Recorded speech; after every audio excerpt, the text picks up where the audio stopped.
Sharon from HR walked into my corner office holding 3 empty cardboard boxes. She set them on my desk and said the new hire had an MBA and deserved this space more than I did. I would understand once I met Vivian, she assured me. The words hit like cold water, but I kept my face neutral and started packing. My hands moved automatically, lifting framed certificates off the wall while my brain tried to process what was happening. Through the glass walls, I could see my coworkers pretending not to watch as I dismantled 7 years of my professional life into boxes. I finished packing at 2:59 that afternoon. The entire floor had gone quiet as I wheeled my boxes past empty cubicles and avoided conference rooms. People suddenly found their computer screens fascinating. Nobody made eye contact. My new office was near the server closet, a windowless box maybe 8 feet by 10 feet. The previous occupant had been cleaning supplies. I could still smell bleach underneath the stale air. As I unpacked my desk lamp and tried to make the cramped space look professional, I heard Sharon's voice through the thin walls. She was on her phone, and her tone had shifted from the apologetic sympathy she'd used with me to something smug and satisfied. "Yes, everything went perfectly," she said. He didn't even question it. Walked right out like a good little soldier. My jaw tightened, but I kept arranging my things. At 3:05, I glanced through my doorway and saw the CEO's assistant, Patricia, rushing down the hallway toward my old office. She was carrying a manila envelope with red letters stamped across it. I couldn't read the words from this distance, but her face told me everything. She looked panicked. Patricia disappeared into what used to be my corner office, then emerged 30 seconds later looking even more distressed. She was making phone calls, pacing back and forth in the hallway, her free hand pressed against her forehead. Whatever was in that envelope, she'd expected to find me in that office. And now I wasn't there. My computer chimed with an email from IT. Subject line, Security Clearance Update. I opened it and read 3 sentences, explaining that my access permissions had been modified effective immediately. No explanation why. I tested my credentials on our shared drive and discovered I could no longer open half the folders I'd used daily for years. Files I'd created myself were now locked behind permissions I didn't have. A knock on my door frame made me look up. Brian, another senior consultant, stood there looking uncomfortable. He stepped inside and closed the door, which only made the already small room feel suffocating. "Something's not right about this," Brian said quietly. "That whole MBA story doesn't add up. Sharon told me they needed your office for new equipment 3 days ago. Then yesterday she said it was going to be a collaboration space. Now suddenly there's this new hire nobody's ever heard of who needs a corner office on day 1. I nodded slowly, processing this information. Did Sharon say anything else? Just that we should all be supportive during the transition. Brian glanced at the closed door. But I've been here 9 years. I've never seen someone lose their office like this. Especially not you. Your client retention rate is the highest in the company. After Brian left, I opened my email again and scrolled through my calendar. Next Wednesday, I was scheduled to present to our biggest client. 6 months of work, a potential $15 million contract renewal. I'd been leading the entire project. I clicked on the shared presentation file to review my slides.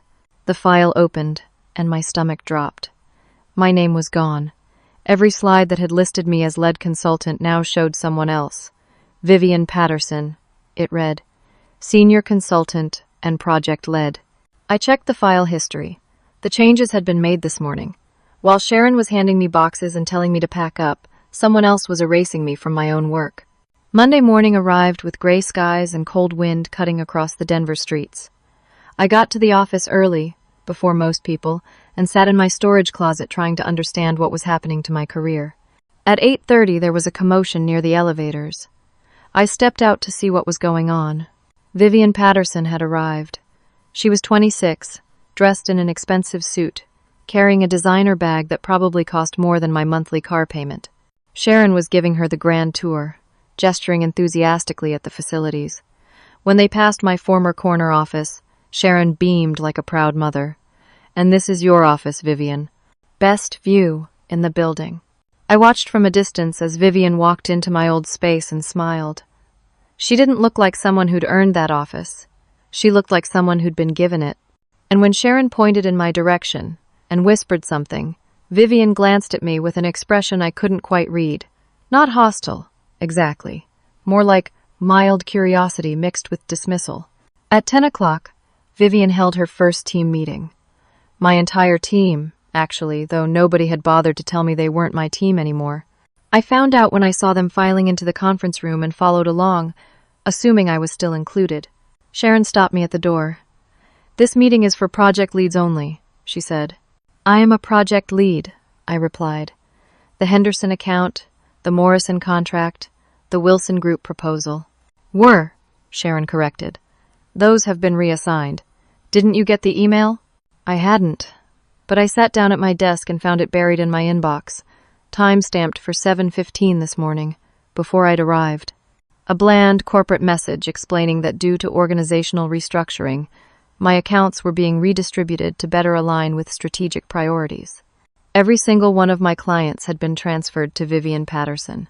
Through the conference room glass, I watched Vivian present to my former team. She was using a slideshow, and even from this distance, I recognized the format. Those were my slides, my research, my strategy documents. She was presenting my work, word for word, as if she'd created it herself. After the meeting ended, I went back to my old office. The door was unlocked. Inside, I found my filing cabinet, the one where I'd kept hard copies of sensitive project documents. The lock was broken. Someone had forced it open. Papers were slightly disheveled, not quite returned to their original order. I pulled out my phone and called building security. "I need to report a break-in," I said. The security guard who arrived 20 minutes later was apologetic but firm. "Sir, HR has a master key to all offices. If they access this space, that's not a break-in. That's company property in a company office. But these are my files, my work product. Stored in a company filing cabinet in a company office on company time," the guard said. "I'm sorry, but there's nothing here that constitutes a crime." I asked to see the security footage from the weekend anyway. The guard hesitated but eventually pulled it up on his tablet. Saturday evening, 7:30, Sharon and Vivian entered my old office together. They spent 45 minutes going through my filing cabinet, photographing documents, and loading papers into a briefcase. Sunday afternoon, they returned and did it again. "Can I get a copy of this footage?" I asked. "I'll have to check with my supervisor," the guard said, which I knew meant no. That afternoon, I received an email from accounting. My paycheck was being adjusted effective next pay period. No explanation, just a new number that was $40,000 less annually than what I'd been making. I called HR immediately. Sharon's assistant answered. "Miss Shaw is in meetings all day. Can I take a message? Tell her I need to understand why my salary just got cut by $40,000. There was a pause. "Oh, that's part of the restructuring. Everyone's compensation is being aligned with their new roles and responsibilities." "What new role?" I asked. Nobody told me my role changed. "Well, you're no longer managing any accounts, so your compensation reflects that adjustment. It's all in the email." I hung up and read the email again. Buried in the corporate jargon was a single sentence explaining that my position was being reclassified from senior consultant to associate consultant. A demotion I'd never agreed to. A pay cut I'd never authorized. I spent the rest of the day trying to find out how much Vivian was being paid. I couldn't get exact numbers, but I overheard two people from accounting talking in the break room. The new girl was making $160,000, they said. I'd been making $120. I was now making $80.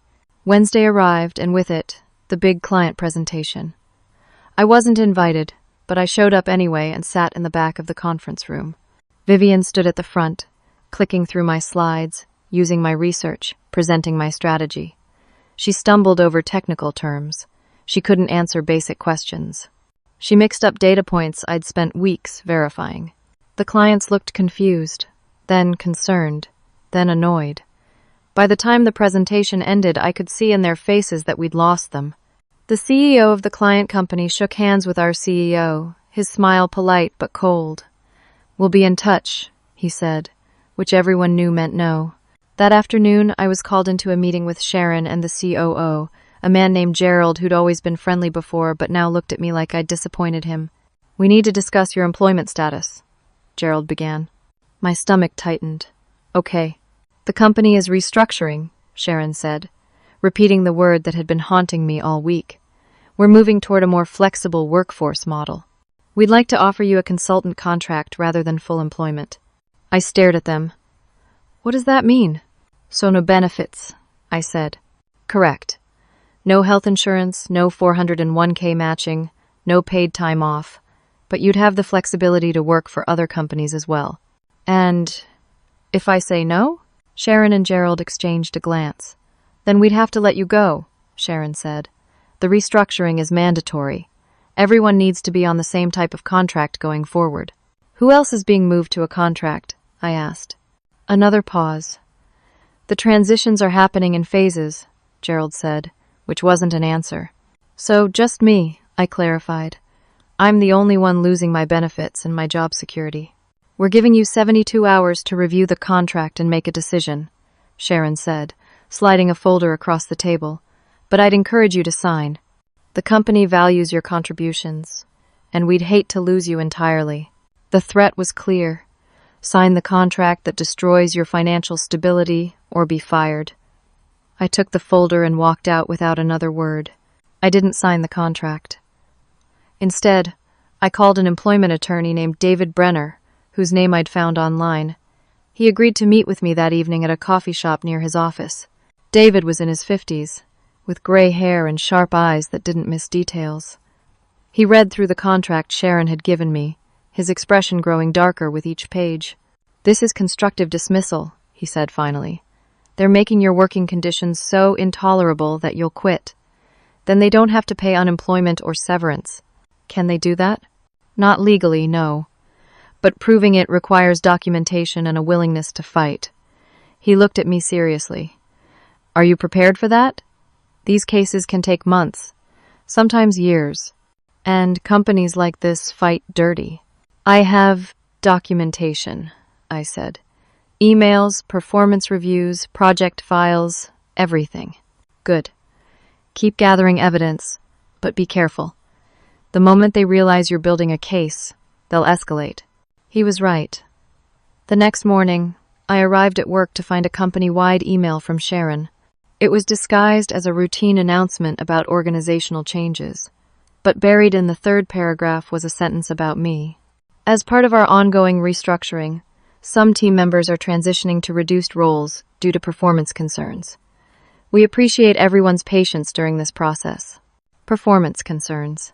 The words hit like poison. I'd never had a negative performance review in 7 years. My client retention rate was 94%. I'd brought in more revenue than anyone except the CEO himself. And now, with one sentence in a mass email, Sharon had planted doubt about my competence in the minds of every person in the company. My phone rang within minutes. It was Thomas Morrison, one of my longtime clients. Hey, I just got a strange email from someone named Vivian Patterson. She says she's taking over our account. What's going on? I'm being restructured, I said carefully, aware that my work email and phone were probably monitored. That's corporate speak for fired, Thomas said bluntly. You've handled our account for 4 years. Everything runs smoothly. Why would they change that? You'd have to ask them. I'm asking you, off the record, what's really happening? I wanted to tell him everything. But David had warned me about defamation claims and breach of contract accusations. I can't discuss internal company matters, I said. But if you have concerns about your account transition, you should raise them with management. Thomas was quiet for a moment. Understood. Thanks for everything you've done for us. I mean that. After we hung up, I felt a small glimmer of hope.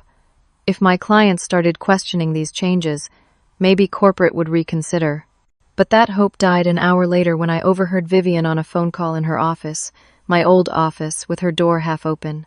Mr. Morrison is being difficult, she was saying to someone. He keeps asking for the previous consultant.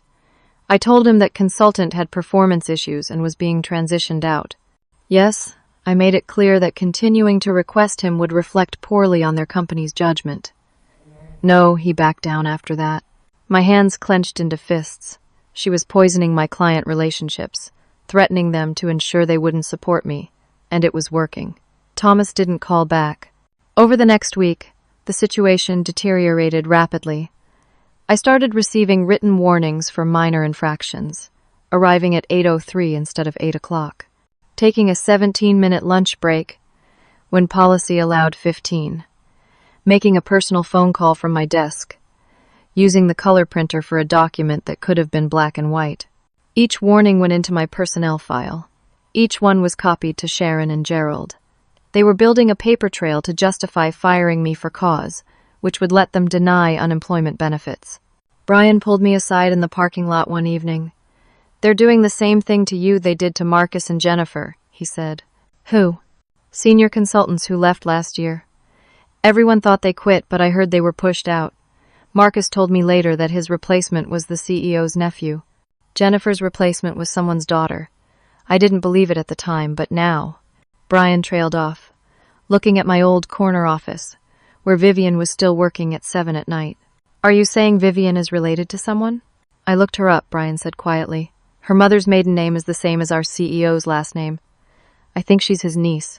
That night, I went home and did my own research. Brian was right.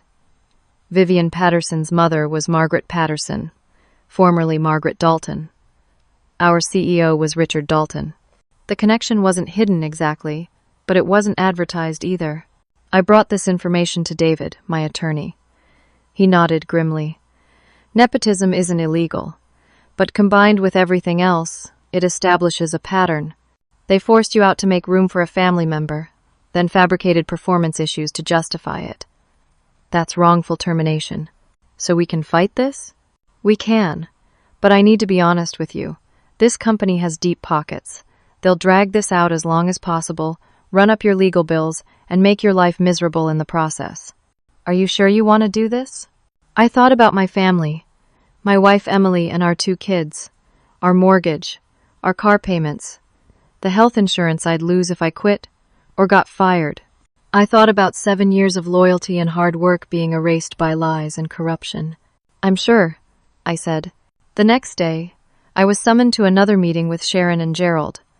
This time, a lawyer was present, a woman in a severe suit who introduced herself as counsel for the company.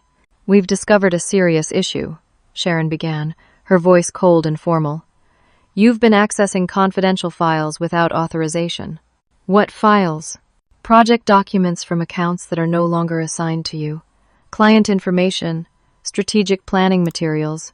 You accessed them as recently as yesterday." "Those are files I created," I said.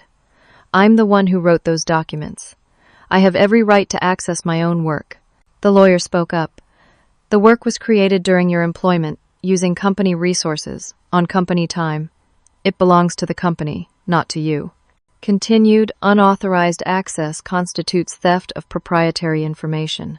I was checking on the status of projects I spent months developing. "Projects that are no longer your responsibility," Sharon said. "This is a serious violation of company policy. We're placing you on immediate suspension pending a full investigation." "Suspension?" I repeated. "Effective immediately. You need to collect your personal belongings and leave the premises. Security will escort you out." "You're firing me." "We're suspending you pending investigation," Gerald said. "If the investigation determines you violated company policy, termination may follow. But for now, this is an administrative suspension without pay." Without pay. They were cutting off my income while dragging out a fake investigation. I'd have no money coming in, no way to support my family, and no timeline for when this would be resolved. 2 security guards appeared at the door. I recognized one of them from the break room. He wouldn't meet my eyes as he waited for me to pack up my things from the storage closet that had become my office. The walk through the building to the parking lot was humiliating. Coworkers stared. Some looked sympathetic, most looked away. Vivian watched from her corner office with an expression of satisfaction. In the parking lot, one of the guards said quietly, "For what it's worth, man, everyone knows this is wrong, but nobody can say anything." It didn't matter what everyone knew. I was still unemployed, under investigation for crimes I didn't commit, and banned from the building where I'd spent 7 years of my life. From home, everything looked different. I set up a temporary workspace at our dining room table and started organizing 7 years of documentation. Emails, performance reviews, client testimonials, project files I'd kept personal copies of because I was meticulous about backing up my work. David reviewed everything and nodded approvingly. "This is good, very good. You've documented everything. We can prove constructive dismissal, wrongful termination, and defamation. The fake performance issues alone are actionable. What about the theft accusations? Baseless. You accessed files you created using credentials you were issued. Unless they explicitly revoked your access and notified you in writing, which they didn't, you committed no crime. They're trying to intimidate you." "It's working," I admitted. David leaned forward. "Listen to me. Companies like this rely on people being too afraid or too broke to fight back. That's how they get away with it. But you have something they don't. The truth. And documentation to prove it. I filed formal complaints with the State Labor Board and the Better Business Bureau. Within 48 hours, the company's legal team responded with a 10-page letter threatening to sue me for defamation, breach of contract, and theft of proprietary information. They claimed my complaints were false and malicious, designed to harm the company's reputation. The letter included a cease and desist order demanding I stop spreading false information about the company or face legal consequences. It was signed by 3 different lawyers. "They're trying to scare you," David said when I showed him the letter. "This is standard intimidation. Keep filing complaints. Keep gathering evidence. They can threaten all they want, but they won't actually sue you for filing legitimate complaints with government agencies. That would be retaliation, and they know it. But the intimidation was working on my family. Emily was terrified. We'd already burned through 2 weeks of savings. The mortgage payment was due in 3 days. Our health insurance would expire at the end of the month. Maybe you should just take whatever settlement they offer," Emily said one night after the kids were asleep. "We can't afford to fight this." "If I take a settlement, I'll have to sign an NDA, I explained. "I won't be able to tell anyone what they did. They'll get away with it and do it to someone else. But we need income. We have 2 kids. We have bills." I didn't have an answer for that. She was right. Principals didn't pay the mortgage. My phone buzzed with an email from an unexpected source. My former assistant, Rachel, who'd been reassigned to Vivian when I was demoted. The email came from her personal account, not her work email. "I couldn't stay silent anymore," she wrote. "I'm attaching internal emails that you need to see. They planned this months ago. I'm so sorry I didn't tell you sooner. I was afraid of losing my job." The attachment contained a chain of emails between Sharon, Gerald, and Richard Dalton, the CEO. The earliest was dated 4 months ago, long before Vivian was supposedly hired. Long before Sharon told me about the MBA graduate who deserved my office. The emails laid it all out. Richard wanted to bring his niece into the company. She had no experience and questionable credentials, but he wanted her to succeed. Sharon suggested transitioning out a senior consultant to make room. Gerald nominated me because my accounts were valuable and could be transferred to Vivian to make her look successful. They'd planned everything. The office reassignment, the pay cut disguised as restructuring, the fake performance issues. Even the suspension was part of the plan. Make it so miserable that I'd quit, or build enough fake documentation to fire me with cause. One email from Richard made my blood boil. "Make sure there's a paper trail showing performance problems. We need justification in case he lawyers up." They'd known I might fight back. They'd prepared for it. The entire scheme was premeditated. I forwarded everything to David immediately. He called me 10 minutes later. "This is it. This is what we need.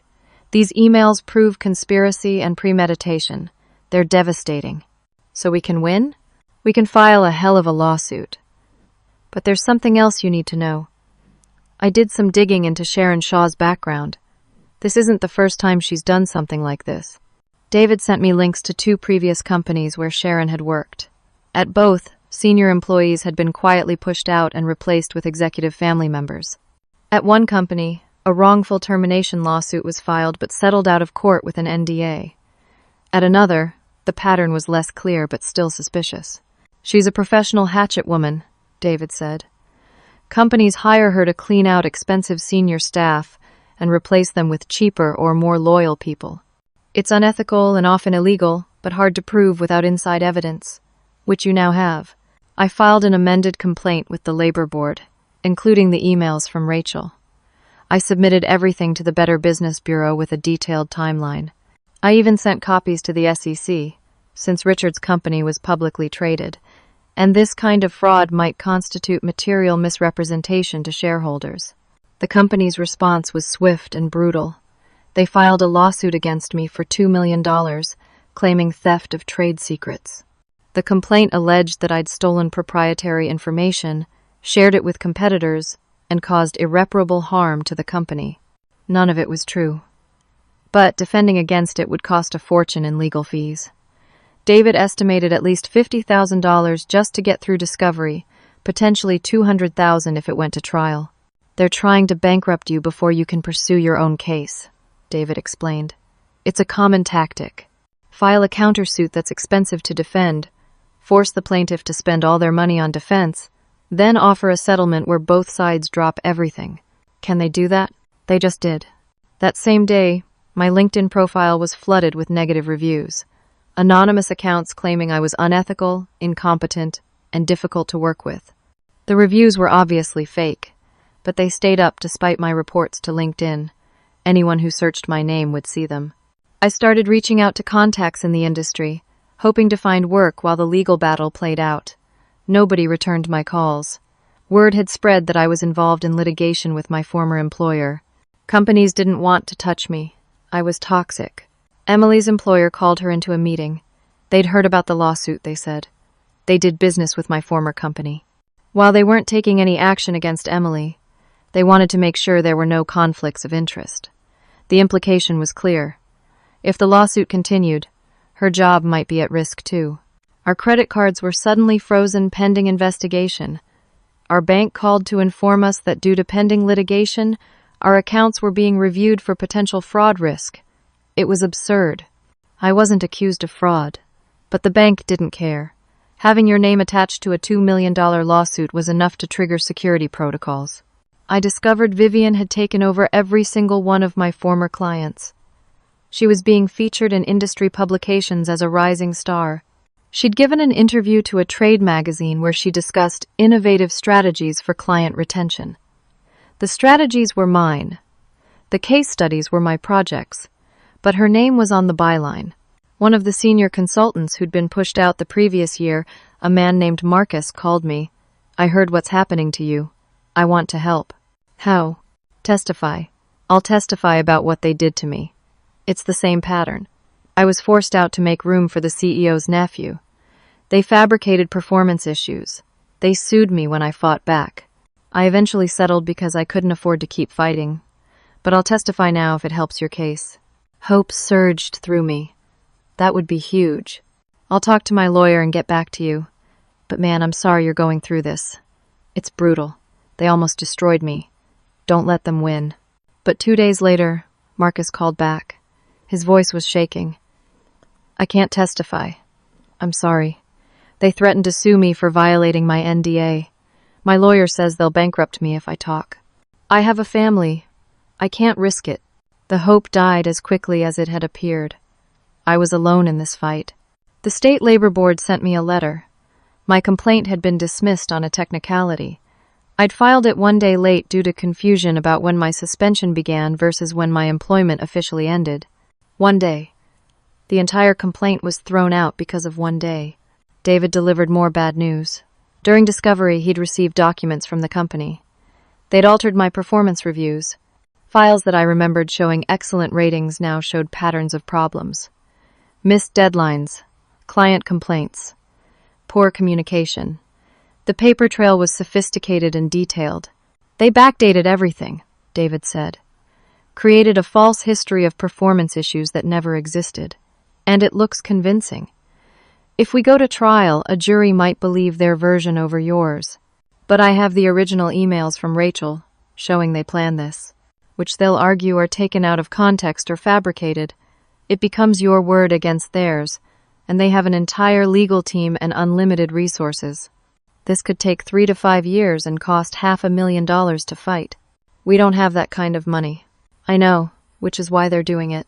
That night, my laptop chimed with an email from an anonymous address. No text in the body, just an attachment, a photo. I opened it and my heart stopped. It was a photo of my children at their elementary school. My son and daughter, clearly identifiable, walking across the parking lot with their backpacks. The photo had been taken from a car in the parking lot. Someone had been watching them. Below the image was a single sentence. Drop the case. Final warning. I called David immediately. He contacted the police. They said they'd investigate, but without knowing who sent the email or who took the photo, there wasn't much they could do. They'd increase patrols near the school. Emily found me sitting at the dining room table at 2 a.m, staring at that photo. What's wrong? I showed her. She went pale. That's it. We're done. Drop the case, sign whatever they want. I don't care about the money or the principal. I care about our kids being safe. If I drop the case, they win. They get away with it. If you don't drop it, someone might hurt our children. Is that a risk you're willing to take? I didn't sleep that night. By morning, I'd made a decision. I couldn't put my family at risk. No amount of justice was worth that.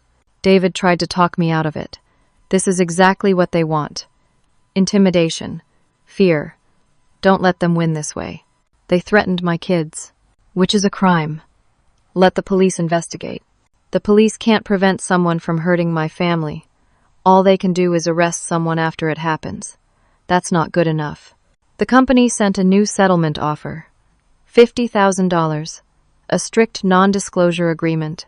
A written admission of guilt for performance failures and policy violations. And a 10-year non-compete clause that would prevent me from working anywhere in the industry. My attorney advised taking it. Not because it was fair, but because fighting further could destroy everything. Our savings were almost gone. We'd missed one mortgage payment and were about to miss another. Emily's job was hanging by a thread. Legal fees were already at $30,000 with no end in sight, and someone had threatened our children. Sometimes losing is the smart choice, David said quietly. Live to fight another day. I was preparing to sign the settlement when Rachel called my personal phone. Don't sign anything yet, she said urgently. I found something. Rachel, I appreciate what you've done, but I can't keep fighting this. Just listen. You know how I mentioned that old backup server from before the current IT system? The one they were supposed to decommission but never actually did? Yeah. I got someone from IT to help me access it. He owed me a favor. We found the original versions of your performance reviews, the ones before they were altered. We have proof they backdated and falsified everything. My heart started beating faster. Are you sure? Positive. The metadata shows exactly when the files were created and when they were modified. We can prove the company systematically altered documents after your suspension to build a fake case against you. Can you send me copies? Already done. Check your email. But there's a problem. We accessed that server without explicit permission. The IT guy is worried it might be considered unauthorized access. If the company finds out, they'll claim we hacked their system, and the evidence is inadmissible. I found the email with the backup files attached.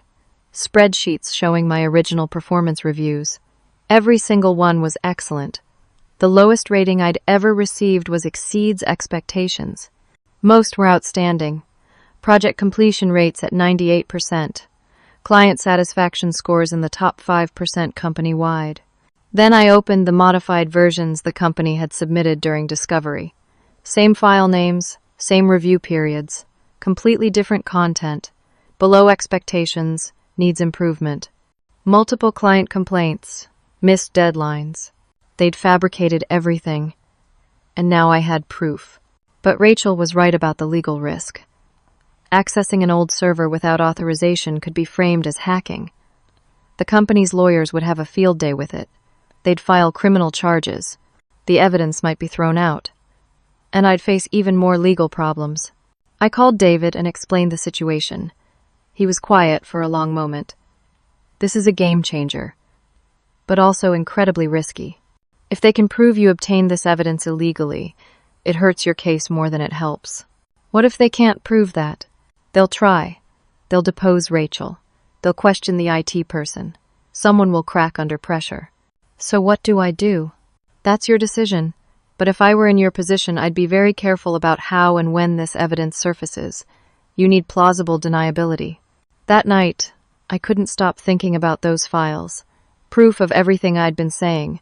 Proof that the company had systematically framed me, but unusable because of how I'd obtained it. Unless someone else found it independently. I'd been in touch with the other consultant who'd been pushed out the previous year, a woman named Jennifer. She'd settled her case and signed an NDA, but she'd always been sympathetic to my situation. I called her. Jennifer, do you remember the name of the IT company that handled the server migration when you were still at the firm? Sure. Why? I'm trying to track down some old files. If there's a legacy backup system still running somewhere, that IT company might have documentation of what was on it. Jennifer was quiet. You think the company deleted something? I think they altered something, and I'm trying to find the originals. The IT company was DataGuard Systems. They're based in Colorado Springs. But if you're thinking what I think you're thinking, be careful. The company's lawyers are ruthless. I contacted DataGuard Systems the next morning. I explained that I was involved in litigation with a former employer and needed documentation of files stored on a legacy backup server. Was there any way to verify what was on that server without accessing it directly? The technician I spoke with was hesitant. We'd need a court order to provide that information. Even if the court order comes from my attorney as part of ongoing discovery? That would work. Have your attorney send us a subpoena. David filed a motion requesting access to backup systems and historical file records. The company's lawyers fought it immediately, claiming there was no legacy backup system and the request was a fishing expedition. But DataGuard Systems had records. When the judge ordered them to comply with the subpoena, they provided documentation showing that yes, a backup server existed, and yes, it contained files from the relevant time period. The company's lawyers tried to block access to the actual files, but the judge wasn't having it. If backup files existed that might prove or disprove claims of document alteration, they were discoverable. It took 3 weeks to get the files. When they finally arrived, David called me immediately. We've got them. Original performance reviews, unaltered. Everything showing you were an exemplary employee. The company is going to have a very hard time explaining why the current versions in your personnel file are completely different. Can they still claim the backups are wrong? They can try. But the metadata doesn't lie. These files were created in real time during your employment. The ones they submitted were modified after your suspension. The timeline proves they backdated everything. For the first time in months, I felt something close to hope, but it was immediately crushed by what happened next. The company filed for a restraining order against me, claiming I'd illegally accessed their computer systems. They alleged that I'd hired someone to hack their servers and steal proprietary information. They demanded criminal charges be filed. This is desperation, David said. They're throwing everything at the wall hoping something sticks, but they're also trying to discredit the evidence before we can use it. The police investigated. They interviewed Rachel. They interviewed the IT technician who'd helped her. Under pressure and afraid of losing his job, the technician admitted he'd accessed the old server at Rachel's request. The company immediately fired Rachel for unauthorized access to computer systems. They threatened her with criminal charges unless she recanted her statements. Faced with potential felony prosecution, Rachel backed down. She signed a statement saying she'd acted alone without my knowledge or involvement. It was a lie meant to protect me, but it also isolated me. My key witness had just been neutralized. David and I were in his office reviewing our options when his secretary interrupted. There's a call you need to take. It's from Wilson and Associates. Wilson and Associates, my former biggest client. The $30 million account that Vivian had lost with her incompetent presentation. David put the call on speaker. A man's voice came through, professional and measured. This is Harold Wilson. I'm looking for the attorney representing the consultant who formerly managed our account. That's me, David said. How can I help you? I've been following the situation through industry channels. After we terminated our contract with your client's former employer, we had concerns about what happened during the transition.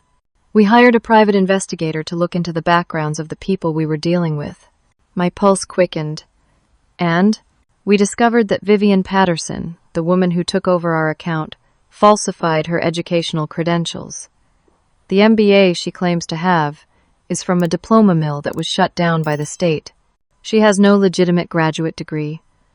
Additionally, our investigator found that she has a criminal record in Pennsylvania under a different name, fraud and identity theft from 8 years ago. I couldn't breathe. You're sure? Absolutely certain. We never informed the company because we'd already terminated our contract. But given the current litigation, we thought this information might be relevant. We're prepared to provide sworn testimony and our investigation records, if needed. After the call ended, David and I sat in stunned silence.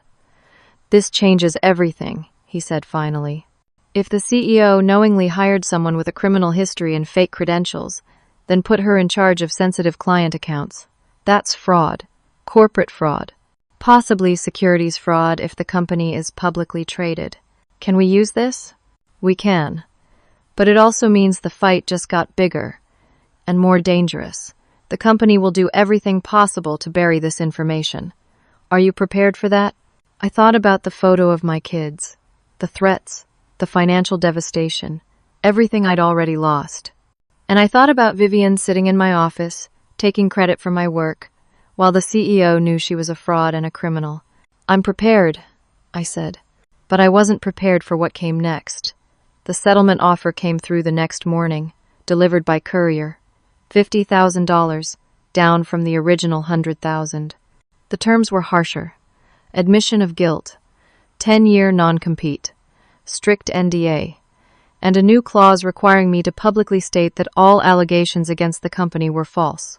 The deadline was 48 hours. After that, the offer expired and they'd pursue the $2 million lawsuit to completion. David read it and shook his head. They're trying to close this before Wilson's testimony becomes public. They know they're exposed. That evening, I got a call from Emily. She was crying. Someone accessed my work email and sent messages to our clients claiming you stole from the company. My boss wants me to take a leave of absence. He didn't say I'm fired, but that's what it means. They're going after you now? What do? We can't pay the mortgage without my income. We'll lose the house. I didn't have an answer. I sat at the dining room table with the settlement agreement in front of me and the investigator's report on Vivian next to it. Sign the papers, take the money, and survive. Or keep fighting and risk losing everything. My laptop chimed. Another anonymous email. I was afraid to open it. This time, the message was longer. We know where your kids go to school. We know where your wife works. We know where you live. Drop the case. This is your final warning. If you pursue this further, there will be consequences. We have resources you can't imagine. We will destroy you and everyone you love. Sign the settlement by Friday, or face what comes next. I forwarded it to the police. They said they'd investigate, but these emails were routed through overseas servers and essentially untraceable. They increased patrols, but that was all they could do. The deadline was Friday at 5 o'clock. It was now Wednesday evening. I had 40 hours to decide whether to fight or surrender. Thursday morning, I sat across from David in his office. Tell me honestly, what are our chances if we fight? He took a long breath. With Wilson's testimony and the backup server evidence, we have a strong case, maybe 70% chance of winning. But strong isn't guaranteed. The company will attack Wilson's credibility. They'll claim the backup files were tampered with. They'll drag this out for 2 to 3 years minimum. Legal fees will run into 6 figures. And during that time, they'll continue their harassment campaign. They'll try to destroy your reputation, your wife's career, and your financial stability. And if we win, you could get a substantial settlement. 7 figures, maybe. Full restoration of your reputation. The CEO and Sharon could face criminal charges for fraud and conspiracy. Vivian would likely be arrested. The company might collapse or be forced to clean house entirely. And if we lose, you're bankrupt. The $2 million judgment destroys you. You lose your house, possibly your marriage. You'll never work in this industry again. And you've wasted years of your life fighting a battle you couldn't win. Those are my options. Surrender now, or risk total destruction. Yes, I'm sorry, but that's the reality. I went home and told Emily everything. The evidence we had, the testimony from Wilson, the criminal history Vivian was hiding, and the risks of continuing to fight. She listened quietly, her hands folded in her lap. When I finished, she said, "I can't tell you what to do. This affects our entire family, but I'll support whatever you decide. Even if it means losing everything? I married you because you're a good man. Honest. Hard-working. You don't deserve what they've done to you. If you need to fight this for your own peace of mind, I understand. But if you decide it's not worth the risk, I'll understand that too." That night, I barely slept. I kept thinking about those 7 years at the company, the projects I'd led, the clients I'd helped, the relationships I'd built. All of it stolen by people who saw employees as disposable and truth as negotiable. At 3 a.m, I got out of bed and opened my laptop. I started writing down everything that had happened. Every detail, every piece of evidence, every lie they'd told. If I was going to surrender, at least there would be a record. Maybe someday it would matter. My email chimed. It was Rachel, my former assistant, writing from a new personal email address. "I know I let you down by recanting my statement. They threatened me with felony charges and I panicked. But I can't live with myself knowing they're getting away with this. I'm attaching something you need to see. It's from Sharon's personal email, which she accidentally forwarded to the wrong person. That person sent it to me because she felt guilty about what's happening to you." The attachment was a single email. Sharon to Richard Dalton, the CEO, sent 2 days ago. "Richard, the consultant is getting too close to the truth. Wilson's investigator has uncovered Vivian's background. If this goes to trial, the fraud exposure could sink the company and potentially lead to criminal charges for both of us. I recommend we increase pressure on his family. His wife's employer is cooperative. We can get her fired, make the financial pain unbearable until he signs. Also, I have contacts who can ensure his children's school becomes less safe. Nothing direct, just enough to terrify him into settling. We've invested too much in this plan to let one stubborn consultant destroy everything." I read it 3 times. They were openly discussing using threats against my family as a legal strategy. Sharon had contacts who could make my children's school less safe. This wasn't just corporate hardball. This was criminal conspiracy to commit witness intimidation and possibly assault. I forwarded it to David immediately. Then to the police.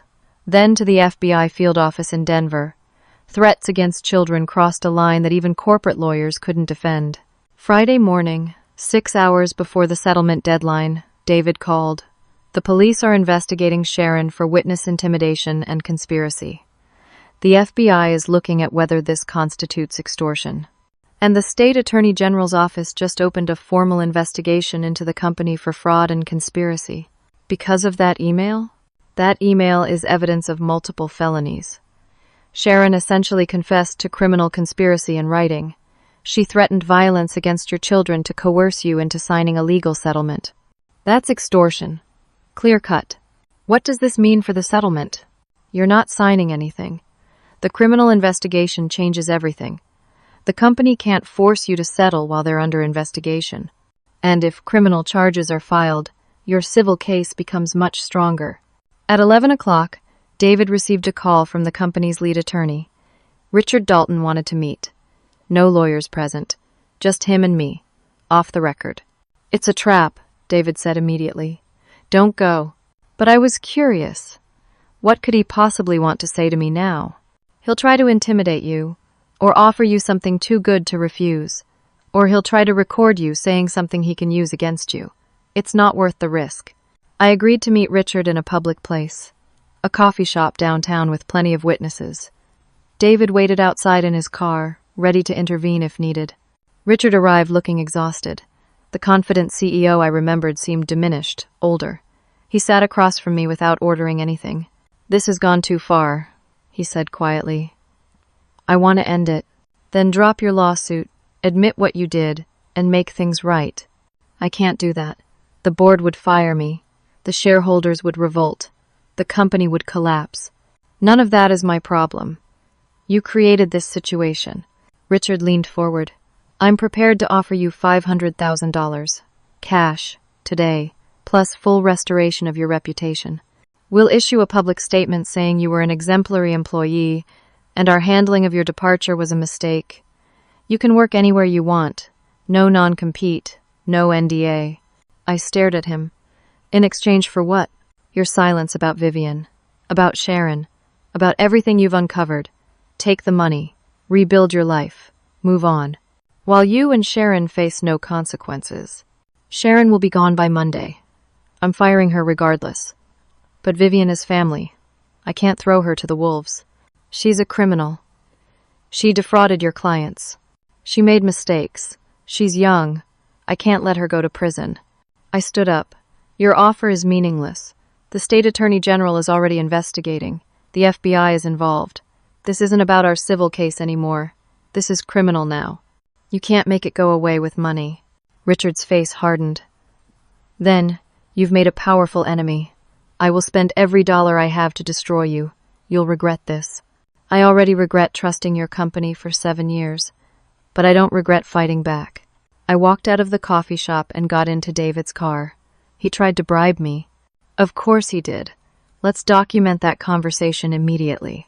That afternoon, the 5 o'clock settlement deadline passed without me signing. The company didn't follow through with their threat to pursue the $2 million lawsuit. Instead, something unexpected happened.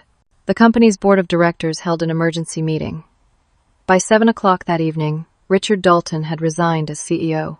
The official statement cited personal reasons and a desire to spend more time with family. But industry insiders knew the truth. The board had forced him out. Sharon was terminated immediately. According to sources inside the company, she was escorted out by security and banned from the premises. The company issued a statement saying they were conducting an internal investigation into personnel practices and potential misconduct. By the end of the week, Vivian had disappeared. She stopped showing up to work. Her LinkedIn profile was deleted.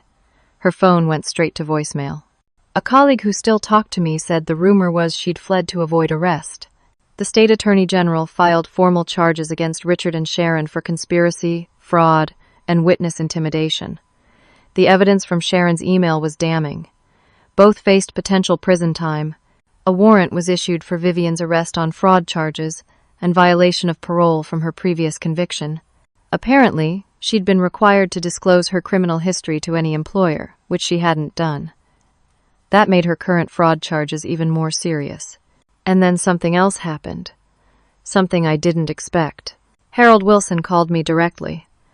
I wanted you to know that Wilson and Associates is looking for a new consulting partner. Someone with integrity and actual expertise. Would you be interested in discussing a contract? I'm not sure I can go back to this industry, I admitted. Not after everything that's happened. I'm not asking you to work for someone else. I'm asking if you'd consider starting your own firm. We'd be your first client. $30 million contract over 3 years. And I know at least 4 other companies who'd follow us if you're leading the firm. I sat in stunned silence. You're serious. Completely. You're the best consultant we've ever worked with. The only reason we canceled our contract was because your company replaced you with an incompetent fraud. If you're running your own firm, we'll work with you directly. What do you say? I said I'd think about it. But that night, as I discussed it with Emily, the idea started to feel real. Start my own consulting firm. Be independent. Build something based on integrity instead of corruption. You'd need startup capital, Emily said. Office space, staff, technology. I'll have settlement money eventually. The civil case against the company is still active, and with the criminal charges, they'll want to settle fast and quietly. How much do you think they'll pay? David had estimated our damages at around $3 million. Accounting for lost wages, reputation damage, legal fees, and emotional distress. With the criminal case making headlines, the company would want to settle our civil case to limit their public exposure. 2 weeks later, I received a settlement offer. $3.2 million, full expungement of all false claims in my personnel file. A public apology from the company acknowledging my excellent performance and their mistakes in handling my departure. And a clause requiring the company to contact every industry publication and professional contact that had received false information and issue formal corrections. David reviewed it carefully. This is a good offer. Better than I expected. They're desperate to make this go away while the criminal case plays out. Should I take it? That's your decision. But if you take it, you'll have the resources to start over. Build something new. On your own terms. I signed the settlement. Not because I forgave what they did, but because I'd fought them to a standstill and won. They'd tried to destroy me, and instead they'd destroyed themselves. 6 months later, I stood in the main conference room of my new consulting firm. The office was on the 20th floor of a building downtown Denver, with windows facing the mountains. 10 employees. 15 million in active contracts. Growing fast. Brian was my partner. We'd hired Rachel as our operations director. The 2 consultants who'd been pushed out previously, Marcus and Jennifer, had joined as senior advisors. We'd built something better than what we'd left behind. Something honest. The CEO and Sharon were both convicted. Richard got 4 years in federal prison for fraud and conspiracy. Sharon got 6 years, with additional charges for witness intimidation. Vivian was arrested in Nevada, trying to run the same scam at another company. She was convicted on multiple counts and sentenced to 8 years. The company I'd worked for never recovered. They lost 60% of their clients within a year. The board sold what was left to a competitor for a fraction of its former value. Most of the employees found work elsewhere. The ones who'd stood by and watched while I was persecuted were now looking for jobs themselves. I thought about that day when Sharon handed me boxes and told me to clear out my corner office. I remembered the humiliation of packing up while my coworkers watched through glass walls. I remembered sitting in that storage closet near the server room, wondering if I should just quit and walk away. If I'd signed that first settlement, none of this would have happened. Sharon and Richard would still be running their schemes. Vivian would be defrauding clients somewhere. Other employees would be suffering the same treatment I'd endured. But I didn't sign. I kept every email. I documented everything. I fought back even when it seemed hopeless. And eventually, the truth won. Not because truth always wins quickly, but because lies eventually collapse under their own weight. Corruption eats itself from the inside, and people who build their careers on fraud eventually face justice. My family survived. Emily's employer apologized for the pressure they'd put on her and gave her a promotion. My kids never knew how close we came to losing everything. Our mortgage is current. Our savings are rebuilding. But the most important thing I learned is this. When someone tries to steal your dignity, your work, and your reputation, the way you respond defines who you are. You can surrender to injustice and preserve temporary peace. Or you can fight back, knowing it might cost you everything, because some things matter more than money or comfort. Integrity matters, truth matters. Standing up to powerful people who abuse their authority matters. Not because you'll always win, but because someone has to try. That corner office Sharon took from me doesn't matter anymore. I have a better office now, one I built myself, one that nobody can take away. And every morning when I walk into my firm and see my name on the door, I remember that silence isn't always weakness. Sometimes silence is preparation. Sometimes packing your boxes without protest isn't surrender, it's strategy. I left that office at 2:59 without saying a word. But I kept every document, every email, every piece of evidence. And when the time came to speak, I had receipts for everything. That's the lesson I'd share with anyone facing something similar. Document everything. Keep copies. Build your case quietly while they think you've given up. Because corporations rely on intimidation and fear. They expect you to be too scared or too broke to fight back. But if you're patient and meticulous and willing to risk everything for the truth, sometimes you can win against overwhelming odds. Sometimes David beats Goliath. Sometimes the consultant in the storage closet beats the CEO in the corner office. And when that happens, it's not just a victory for you. It's a victory for everyone who's ever been pushed around by people with power and no conscience. So here's my question for anyone listening. Have you ever been pushed out of a job unfairly or had your work stolen by someone else? How did you handle it? Did you fight back or walk away? I'd love to hear your stories in the comments. Your experience might help someone else facing a similar situation. If this story resonated with you, please hit that like button and subscribe to hear more stories about standing up to injustice and fighting for what's right. Share this with anyone who might need to hear it. Someone out there is probably sitting in their own storage closet right now, wondering if they should fight or surrender. Maybe this story will give them the courage to choose fighting. Thank you for listening to my story. I know it was long, but I wanted to share every detail so you'd understand that victory is possible even when everything seems hopeless. Stay strong, document everything, and never let anyone convince you that their lies are more powerful than your truth. Take care of yourselves out there, and remember, sometimes the best revenge isn't revenge at all. It's building something better than what they tried to destroy. That's the real victory.